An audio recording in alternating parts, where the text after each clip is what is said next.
Il y a des châteaux magnifiés depuis les airs. Belcaire, lui, se révèle depuis la rivière. Perchée sur cette falaise taillée en forme de proue de navire, la bâtisse se fait discrète depuis plusieurs siècles.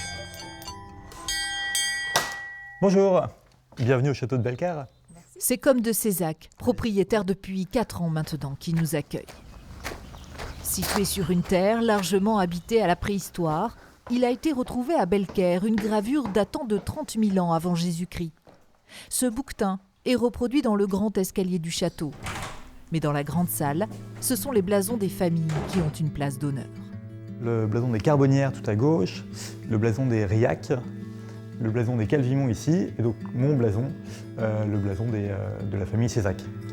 En 1812, en fait, le château sort de la famille. Il a été donné en dot à donc une fille Cézac qui est morte en couche. Et, voilà. Et donc à ce moment-là, le château connaît une grande période de déshérence, on va dire, et devient une grange à tabac pendant quasiment un siècle. Un des nombreux chapitres de la drôle d'histoire de Belcaire.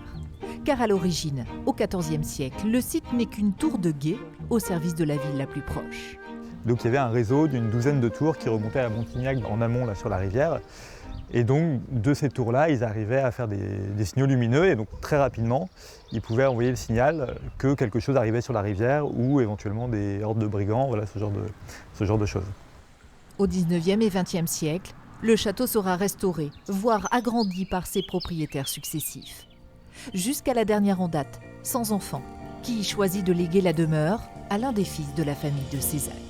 Elle a contacté mes parents d'abord pour rendre le château à la famille, donc c'est une vraie démarche de foi entre guillemets.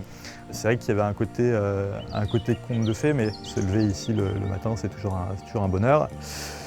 Mais une fois qu'on s'est levé, on pense à tous les trucs qu'il faut faire dans la journée pour entretenir le château. Et ça, c'est un peu un combat, un quotidien.